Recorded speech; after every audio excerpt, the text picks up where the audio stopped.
Ketegangan antara Iran dan Amerika Serikat masih terus terjadi, di mana terakhir Presiden Amerika Serikat Donald Trump juga sempat menyatakan satu seruan ancaman akan meluncurkan serangan terbesar terhadap Iran setelah Teheran membombardir situs Amerika Serikat di negara-negara Teluk.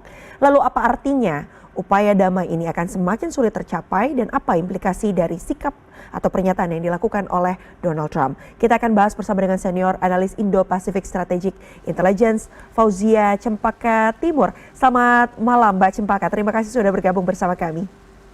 Selamat malam Mbak Mifri. Baik, informasi terakhir yang mungkin kami sempat sampaikan adalah di mana Presiden Amerika Serikat Donald Trump ini mengaku saat ini sedang mempertimbangkan adanya serangan besar-besaran yang diklaim ini akan jauh lebih besar dari sebelumnya. Kondisinya sebenarnya seperti apa sih Mbak, dan pandangan Anda terhadap pernyataan ini seperti apa? Betul Mbak Mifri, karena Trump tentu sudah tidak lagi menyatakan hanya melalui tweet begitu ya bahwa serangan ini akan semakin besar, karena kita lihat memang balasan yang dilakukan oleh Iran sendiri sudah berada pada 3 front setidaknya atau 3 lapangan gitu ya, lapangan perang yang dimana medan ini yang pertama adalah di Hormuz, tentu kita tahu yang merupakan sumbat dari perdamaian antara gencatan senjata yang terjadi antara Iran dan Amerika Serikat. Namun yang kedua dan ketiga adalah medan di Laut Merah atau Bab el-Mandeb yang tentu melibatkan tidak hanya Iran dan Amerika Serikat tapi juga Saudi Arabia, Mbak. Nah, kita lihat juga salah satu hal yang juga cukup tinggi adalah eskalasi penambahan korban jiwa dari pihak Amerika Serikat, setidaknya di Yordania, Suriah dan Irak, serangan yang dilakukan oleh Iran ke 3 negara tersebut. Nah, ini merupakan pemantik mengapa Trump sendiri menyatakan bahwa serangan besar-besaran bahkan lebih besar dari sebelumnya akan dilakukan. Nah, ini juga menurut saya saat ini hal inilah yang juga menyebabkan kalau akibat yang cukup besar terhadap ekonomi adalah angka minyak saat ini sudah melampaui 100 US dollar, Mbak. Nah, dan bahkan angkanya ini terus naik begitu. Yang tentu saja kita masih ingat pada bulan April lalu ketika perang sedang tinggi-tingginya antara Amerika Serikat dan Iran juga Israel, itu puncaknya bisa sampai di angka 118 US dollar. Nah, ini saya melihat bahwa saat ini angka tersebut bukan tidak mungkin untuk terjadi jika eskalasinya terus meningkat, Mbak Maifri. Baik. Apakah ini artinya dengan kondisi atau pernyataan yang tadi disampaikan akan semakin meningkat eskalasinya dalam waktu dekat ini Mbak? Dan mungkin tadi sudah sempat disampaikan ya, ada beberapa dampak yang bisa dirasakan. Iya Mbak, jadi mungkin kalau saya ingin melihat dari bagaimana Amerika Serikat sendiri saat ini sudah menyiapkan beberapa alutsista begitu ya, dan juga awak-awak yang cukup banyak jumlahnya bahkan ribuan di kawasan Timur Tengah. Salah satu yang tentu kita tahu bahwa pasukan khusus dan jumlah pasukan khusus ini ditambahkan Mbak di Timur Tengah begitu ya, jumlahnya terus meningkat dari Amerika Serikat yang tentu saja juga bertambah jumlah skuadron jet tempur dan juga pesawat bomber B1 dan B2 yang sudah disiagakan di beberapa pangkalan militer Amerika Serikat yang ada di negara-negara Teluk maupun negara Arab. Nah, ini yang menurut saya tentu sangat mengkhawatirkan dan melihat trennya eskalasinya ini akan meningkat, Mbak Mifri. Baik, eskalasinya dalam waktu dekat, artinya diproyeksikan kira-kira seperti apa, Mbak? Kalau kita lihat secara data kuantitatif ya Mbak ya, dampak paling besar tentu kita lihat dari Selat Hormuz saja.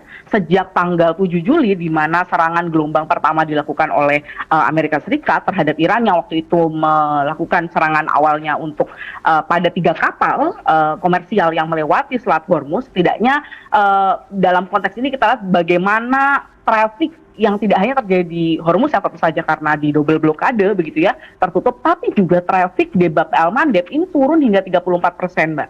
Jadi tentu kita lihat persebaran yang terjadi konflik ini gitu ya, yang sifatnya eskalasinya tidak hanya sifatnya vertikal, yang artinya peningkatan eskalasi tadi jumlah pasukan dan lain sebagainya, tapi juga horizontal, yang artinya pihak yang terlibat ini bukan hanya pihak antara Amerika Serikat dan Iran, tapi juga sangat mengkhawatirkan bagaimana akan melibatkan perang yang sifatnya melibatkan negara-negara di kawasan juga, Mbak. Nah, ini resiko yang mungkin saya bisa bilang tidak pernah muncul sebenarnya selama fase Februari hingga Juni, karena pada fase Februari hingga Juni ini hanya bentuknya ancaman-ancaman saja dari Houthi tanpa ada benar-benar blokade di Bab el Mandeb, Mbak. Baik, tapi di sisi lain yang tadi Anda sampaikan bahwa bagaimana kemudian adanya peluang negara-negara lain juga ikut bergabung dalam rangkaian perang panas ini antara Iran dan Amerika Serikat. Apalagi kita tahu bahwa Presiden Amerika Serikat Donald Trump juga sempat menyampaikan bahwa menurutnya Israel juga siap untuk bergabung dalam operasi ini jika diminta, dan jika memang hal tersebut terjadi, tidak memerlukan negara lain kalau disebutnya. Artinya seberapa besar kemudian kekuatan ini bisa terjadi dan bagaimana nanti polanya, Mbak, dan apa pengaruhnya? Yang tentu satu hal yang kita dapat lihat, Mbak, bahwa beberapa negara termasuk Inggris misalnya pada periode Februari hingga Juni itu tidak terlibat sama sekali baik secara diplomatik maupun secara militer begitu. Nah, saat ini sudah ada statement dari pimpinan Inggris bahwa mereka akan mempersilahkan Amerika Serikat untuk menggunakan pangkalan atau bahkan menggunakan kemampuan militer yang berada di Inggris, dan ini juga menimbulkan pro kontra. Namun tentu kita lihat ada beberapa, Mbak, salah satu selain dari dukungan dari beberapa negara yang sebelumnya tidak ada di periode sebelumnya dan saat ini ada, namun saya juga melihat bagaimana misalnya ada beberapa alutsista, misalnya jumlah personel medis yang semakin banyak berada di Timur Tengah itu ditambahkan. Lalu juga bagaimana opsi-opsi militer yang lebih luas dibandingkan pola Februari ini juga meningkat, di mana serangan yang dilakukan di pola Februari itu lebih sesuai dengan target, Mbak. Misalnya target di pengayaan infrastruktur pengayaan nuklir milik Iran. Ini lebih terfokus dan spesifik begitu. Sedangkan kalau saat ini ada laporan dari WSG misalnya menyampaikan, Wall Street Journal menyampaikan bahwa akan adanya opsi-opsi yang berkembang, misalnya pengiriman pasukan darat atau bahkan pengeboman kompleks terowongan yang terkait dengan program nuklir milik Iran. Nah, ini adalah opsi-opsi yang belum pernah muncul di Situation Room Amerika Serikat, namun sekarang muncul. Nah, ini sebenarnya indikasi yang menunjukkan sebenarnya keseriusan terhadap statement untuk meluasnya konflik ini, Mbak. Baik, sebelumnya ujaran ini kan memang kita tahu disampaikan karena adanya serangan yang dilakukan Iran ya. Kalau kita lihat dari petanya, sebenarnya mengapa sih, Mbak, kenapa kok Iran ini kemudian menyerang negara-negara di Teluk dibandingkan atau bukannya menyerang armada Amerika Serikat itu sendiri? Tentu ini adalah pola yang memang berulang ya, Mbak, ya, pola yang tidak berubah dari yang dimiliki Iran di pola Februari hingga Juni begitu, ya, ini yang disebut dengan cost imposition. Artinya adalah yang dilakukan oleh Iran, taktik yang dilakukan oleh strategi perang asimetris. Artinya kita tahu kekuatan militer Amerika Serikat yang superior tentu tidak akan dapat dilawan oleh Iran dengan cara yang sama begitu, sehingga yang dilakukan oleh Iran bukan eskalasi vertikal seperti yang dilakukan oleh Amerika Serikat, yaitu menambah amunisi militer, menambah pasukan begitu ya, dan lain sebagainya. Tapi yang dilakukan Iran adalah eskalasi horizontal, yang artinya adalah dia menyerang secara kuantitasnya itu rendah begitu, intensitasnya rendah, namun menyebar begitu, sehingga kalau tadi yang statement yang saya sampaikan misalnya melibatkan Yordania, Suriah, Irak setidaknya, dan saat ini poin yang harus dicatat adalah bagaimana Iran ini melakukan retaliasi seringkali terukur, Mbak. Kita juga melihat dari pola Februari hingga Juni itu terukur. Artinya saat ini Amerika Serikat masih belum perlu melibatkan Israel, karena memang Israel tidak diserang hingga saat ini oleh Iran begitu. Dari tanggal 6 Juli hingga saat ini belum ada serangan langsung yang dilakukan oleh Iran terhadap Israel. Nah, ini menurut saya adalah hal yang bisa memultiplikasi, artinya akan mempercepat eskalasi jika Iran pada akhirnya nanti akan melakukan serangan langsung ke Israel seperti yang dilakukan pada periode Februari hingga Juni, Mbak Mevri.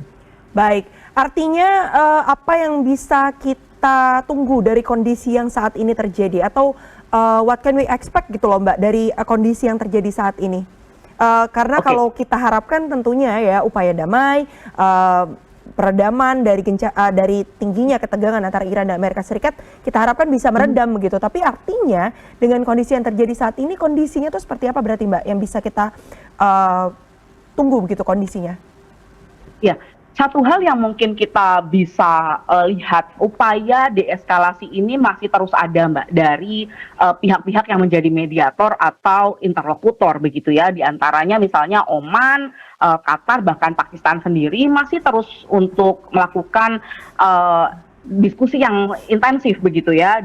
Bahkan Kementerian Luar Negeri Iran pun mengonfirmasi informasi ini bahwa sudah menerima beberapa proposal yang sedang dikaji. Jadi kita lihat bagaimana perang yang terus meningkat ini juga merupakan upaya sebenarnya untuk mendapatkan konsesi terbesar dari, jangan lupa Mbak, bahwa gencatan senjata yang kemarin terjadi dari kesepakatan Burgenstock bukanlah merupakan akhir, karena memang itu adalah window atau jendela selama 60 hari mereka harus bernegosiasi begitu ya. Nah, ternyata kita lihat saat ini adalah momen krusial begitu Mbak, selama Iran sendiri belum menyerang Israel, itu pertama. Yang kedua adalah jika Amerika Serikat tidak melakukan serangan terhadap infrastruktur sipil, sebenarnya kita melihat bagaimana jendela perdamaian juga masih terbuka. Jadi di sisi lain kita juga meskipun tadi saya sampaikan banyaknya pasukan, banyaknya dukungan yang sifatnya militer begitu ya, tetapi di sisi lain ada pola diplomasi di balik layar yang masih dilakukan oleh pihak-pihak yang sedang berkonflik, sehingga tentu ini adalah formula kompromi teknis yang pernah kita lihat di pola lalu, meskipun saat ini tidak berada di atas panggung begitu. Jadi kita tidak bisa melihat secara clear, namun tentu statement-statement yang disampaikan baik oleh pihak interlokutor maupun mediator begitu ya, dan juga pihak Iran dan Amerika Serikat, terlebih dari Kementerian Luar Negeri Iran, ini menunjukkan masih ada upaya perdamaian di antara kedua belah pihak. Baik, di sisi lain karena kita tahu ya Mbak ya, kalau Iran ini memang, koreksi jika saya salah ya, menyatakan bahwa ini babak baru dari atau perang baru. Artinya apakah pola serangan juga akan berubah ini menuju mungkin ke darat atau seperti apa Mbak?